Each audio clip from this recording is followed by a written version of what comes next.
സാധാരണ ആരെങ്കിലും ഉറങ്ങുകയാണെങ്കിൽ ഈ എന്താ വെച്ചാൽ വെടി വെക്കും, വെടിയുടെ സൗണ്ട് വരും, അല്ലെങ്കിൽ പട്ടി കുരയ്ക്കുന്ന സൗണ്ട്. ഇത് രണ്ടുമാണ് ഉറക്കത്തിൽ നിന്ന് എണീപ്പിക്കാനുള്ള അലാം.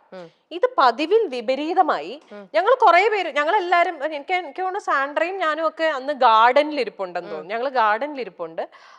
അപ്പം പെട്ടെന്ന് ഒരു സൗണ്ട് വരുന്നു സ്പീക്കറിൽ, അലാം സ്പീക്കറിൽ ഒരു സൗണ്ട് വരുന്നു. ഇതുവരെ കേട്ടിട്ടില്ലാത്ത സൗണ്ട്. സോ ഞങ്ങൾ പാനിക്കായി. എന്ന് വെച്ചാൽ ഇതുവരെ ഞങ്ങൾക്ക് പരിചയമില്ലാത്ത ഒരു സൗണ്ടാണ്. ഈ സൗണ്ട് ലിറ്ററലി ഒരു മെഷീൻ ഓടുന്ന സൗണ്ട്. ഒരു ഇപ്പൊ ജനറേറ്റർ ഇടുവോ അല്ലെങ്കിൽ ഒരു മോട്ടർ അടിക്കുന്ന സൗണ്ട്, ഈ അങ്ങനത്തെ ഒരു അലമ്പ് ഒരു സൗണ്ട്. എന്നിട്ട് അതിനൊരു പേസും ഉണ്ട്. ഇത് ഇടയ്ക്കിടയ്ക്ക് പൊങ്ങുന്നു, താഴുന്നു, പൊങ്ങുന്നു. അപ്പൊ ഞങ്ങൾക്ക് ഇത് എന്താ സംഭവം എന്ന് മനസ്സിലാവുന്നില്ല. ഞങ്ങൾ എന്നിട്ട് തപ്പുവാണ് വീട് ഫുള്ള്. ഞങ്ങൾ ബിഗ് ബോസിനോട് ചോദിക്കുന്നുണ്ട്, സാർ ഇത് എന്താണ്. അപ്പൊ നമുക്ക് അറിയില്ലല്ലോ, എന്തെങ്കിലും ഫയർ അലാം ആണോ, എന്താ സംഭവം എന്ന് അറിയാം. ഈ സേഫ്റ്റി മെഷേഴ്സ്, സെക്യൂരിറ്റി, ഇതൊക്കെ ഇതിനകത്തുണ്ട് ഈ വീട്ടിനകത്ത്. എന്താന്നറിയില്ല. എല്ലാരും പാനിക്കായി ഓടി നടക്കുന്നു. ഞങ്ങള് തപ്പുക, വീട് മുഴുവനും തപ്പി അവസാനം ബെഡ്റൂമിൽ എത്തിയപ്പം ബെഡ്റൂമിൽ എന്തോ ഈ സൗണ്ടിനോട് വളരെ സാമ്യമുള്ള ഒരു സൗണ്ട് ബെഡ്റൂമിൽ നിന്ന് വരുന്നു. ആരുടെയായിരുന്നു? ഞങ്ങൾ നോക്കുമ്പം വീണ ഇങ്ങനെ കിടക്കുന്നുണ്ട്. വീണയുടെ അടുത്ത് ആരോ, എനിക്ക് അത് ആരാന്ന്, ഇവളാണോ, സാൻഡ്രയാണോ, രേഷ്മയാണോ, പിള്ളേരാരോ ആണ്, എലീനയാണോ, ആരാന്ന് എനിക്ക് ഓർമ്മയില്ല. ആരോ അല്ല, മറ്റേ ജസ്ല, അയ്യോ എന്തായിരുന്നു പുള്ളിക്കാരത്തിയുടെ പേര്, ജസ്ല, പേര് വരെ മറന്നേ. ജസ്ല കിടക്കുന്നുണ്ട്. ജസ്ലക്ക് അപ്പൊ വയ്യാണ്ട് എന്തോ ഇരിക്ക. അപ്പൊ വീണ ഉറക്കാൻ പോയതാ ജസ്ലേനെ. അപ്പൊ ഫ്രൈഡേ ആ വയ്യാത്ത ആൾക്കാർ ഉറങ്ങിയാ പൊതുവെ അലാ അടിക്കില്ല. അപ്പൊ വീണ ഇങ്ങനെ കിടക്കാണ്. അപ്പൊ വീണയുടെ മൈക്ക്, ഞങ്ങൾ എല്ലാരും 24/7 മൈക്ക് ഇവിടെ കിടക്കുക. അപ്പം ഈ സാധനം ഹൈ വോളിയത്തില് പുള്ളി അവിടെ സ്പീക്കറിൽ പ്ലേ ചെയ്താണ് ഞങ്ങള് കേട്ടത്. മനസ്സിലാവുന്നില്ല, ഇവരിത് അറിയുന്നുമില്ല. എന്ന് വെച്ചാ അദ്ദേഹം വളരെ ബിഗ് ബോസ് ഞങ്ങളെക്കാളും നമ്മൾ വിചാരിക്കുന്നതിലൊക്കെ അപ്പുറ.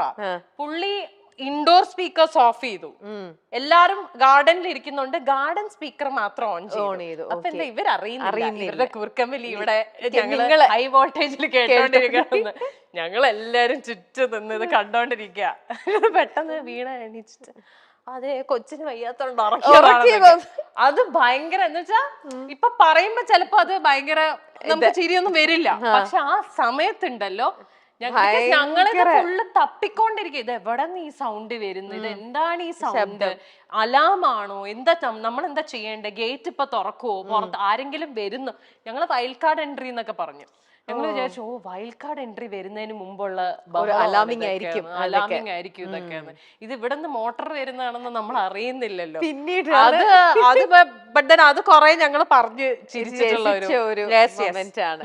ഓക്കെ, ഇനി ഇപ്പൊ നിങ്ങൾ അവിടെ നിന്ന് ഇങ്ങനെ കേട്ട പോലത്തെ ഒരു അശരീരി പോലത്തെ ഒരു സംഭവം നമ്മളിപ്പോ ഓഡിയോയിലൂടെ, ഇതായത് റാപ്പിഡ് ഫയർ ആണ് ഈ സെഗ്മെന്റ്. ഓക്കെ, അപ്പൊ ഒരു അശരീരി ഇപ്പൊ അവിടുന്ന് വരും. ആ അശരീരിക്ക് കറക്റ്റ് ആയിട്ട് ജസ്റ്റ് ഒന്ന്, ഒരുപാട് അങ്ങനെ ലെങ്തി ആണ്, എന്താണെന്ന് കറക്റ്റ് ആൻസർ മാത്രം പറഞ്ഞാൽ മതി. ഓക്കെ, 4 ചോദ്യങ്ങളായിരിക്കും അശരീരിയിൽ നമ്മൾ കേൾക്കാൻ പോണത്.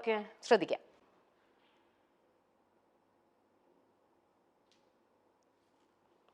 Arya, Bigg Boss Malayalam season 2-ൽ വളരെ മികച്ച പ്രകടനം കാഴ്ചവെച്ചുവെങ്കിലും കൊറോണ അവിടെ ഒരു വില്ലനായി. ഇനിയിപ്പോൾ ഒരു ബിഗ് ബോസ് മലയാളം അൾട്ടിമേറ്റ് വന്നാൽ വീണ്ടും ആ ബിഗ് ബോസ് വീട്ടിലേക്ക് പോവാൻ ആര്യ മനസ്സുകൊണ്ട് തയ്യാറാണോ? തയ്യാറല്ല. അല്ല. ഓക്കെ, എക്സ്പ്ലനേഷൻ വേണോ? എന്തായിരിക്കും തയ്യാറല്ലാത്തത്? എനിക്ക് ആക്ച്വലി ഞാൻ ആ ഷോയിനോട് ഭയങ്കര ഇഷ്ടമാണ്. എനിക്ക്, ഞാൻ ഹിന്ദി ഫസ്റ്റ് സീസൺ തൊട്ട് കണ്ടുകൊണ്ടിരുന്ന ആളാണ്. അപ്പൊ അതിനോടുള്ള അതിയായ ഒരു ഷോയിനോടുള്ള ഇഷ്ടം കൊണ്ടിട്ടാണ് ഞാൻ അതിൽ പാർട്ടിസിപ്പേറ്റ് ചെയ്യാൻ പോയത്. അതൊരു വൺ ടൈം എക്സ്പീരിയൻസ് ആയിരുന്നു. ഞാനത് എക്സ്പീരിയൻസ് ചെയ്തു. ബട്ട് നമ്മള് ഉള്ളില് we were very happy in the house. ഞാനത് പറയട്ടെ, 75 ദിവസവും ഞങ്ങൾ ഭയങ്കര ഹാപ്പി ആയിരുന്നു. വഴക്കുണ്ടായിട്ടുണ്ട്, തല്ലുണ്ടായിട്ടുണ്ട്, ഇതൊക്കെ ഉണ്ടായിട്ടുണ്ട്. ഇതൊക്കെ ഞങ്ങൾ പറഞ്ഞ് സോൾവ് ചെയ്തിട്ടുമുണ്ട്. ഞങ്ങൾ ആരും തമ്മിൽ അങ്ങോട്ടും ഇങ്ങോട്ടും വ്യക്തിപരമായി ഒരു വിദ്വേഷവും ഇപ്പൊ പുറത്തില്ല. എല്ലാരും കാണും, മിണ്ടും, സംസാരിക്കും ഒക്കെ ചെയ്യുന്നുണ്ട്.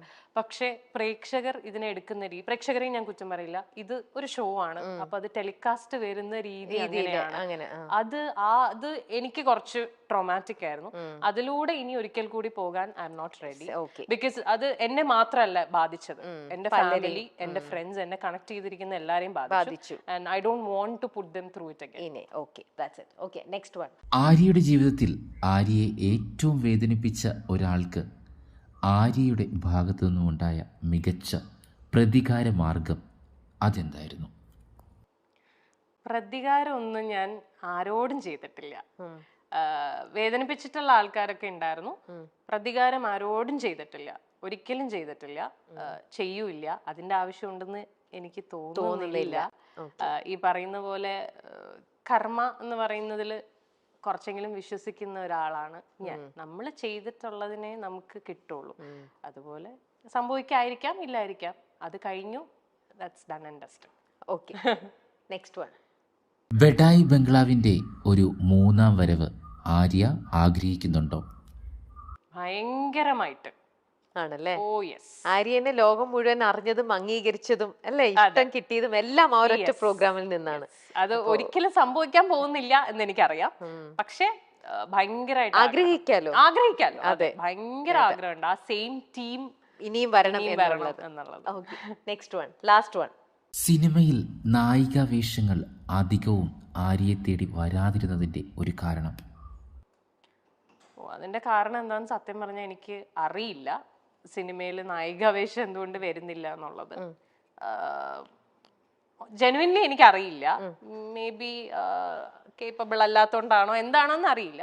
പക്ഷെ നല്ല നല്ല കഥാപാത്രങ്ങൾ ചെയ്യാനുള്ള ഭാഗ്യം കിട്ടിയിട്ടുണ്ട്. അപ്പൊ വരാത്തതിനെ കുറിച്ച് ഞാൻ ചിന്തിക്കുന്നില്ല. കിട്ടിയ ഭാഗ്യങ്ങളെ കുറിച്ച് ആലോചിക്കുന്നുണ്ട്, സന്തോഷിക്കുന്നു. വരുന്നത് മാക്സിമം നല്ല രീതിയിൽ ചെയ്യാനും നോക്കും. അത്രേ ഉള്ളൂ. ഇപ്പൊ നമ്മുടെ അശരീരി കഴിഞ്ഞു. അശരീരിയിൽ തൊട്ട് തേർഡ് വൺ ഉണ്ടായിരുന്ന ചോദ്യം ബഡായി ബംഗ്ലാവ് 3 അതിന്റെ ആയിരുന്നു. ആര്യ ഒരുപാട് ആഗ്രഹിക്കുന്നുണ്ടെന്ന് ഇപ്പൊ പറഞ്ഞു. പക്ഷെ ആര്യക്ക് തന്നെ ആര്യ ഷുവർ ആയിട്ട് പറയുന്നു അത് ഇനി ഒരിക്കലും സംഭവിക്കില്ല. പക്ഷെ ഒരു ഷോ എന്ന് പറയുന്നത് കുറച്ച് നാളുകൾക്ക് ശേഷമാണെങ്കിലും വീണ്ടും വരാമില്ലേ, വരാൻ ചാൻസ് ഉണ്ടല്ലോ. എന്തുകൊണ്ട് ആര്യ അത് വരില്ല എന്ന് ഇത്ര അടിവരയിട്ട് പറയണത് എന്തുകൊണ്ടായിരിക്കാം? ബിക്കോസ് അത് നമ്മള് ഇത് പലപ്പോഴും ഈ ഒരു സാധനം ഡിസ്കഷൻസിൽ വന്നിട്ടുണ്ട്. ലൈക്ക് ബഡായി ബംഗ്ലാവ് ഇനി ഒരു ഇത്, അപ്പം അതിന്റെ കോർ ടീം ഇല്ലെങ്കിൽ അതൊരിക്കലും ബഡായി ബംഗ്ലാവ് അല്ല. മേ ബി അത് വരുന്നെങ്കിൽ തന്നെ ചിലപ്പോൾ അതിന്റെ കോർ ടീം ഇനി ഉണ്ടാവോ എന്നുള്ളത് എനിക്ക് തോന്നുന്നില്ല. I don't think like Diana ചേച്ചി ഇനി ആ ഒരു ഷോ ചെയ്യും. ഡയാന ചേച്ചി ചെയ്താലേ ഷോ ശരിയാവുള്ളൂ.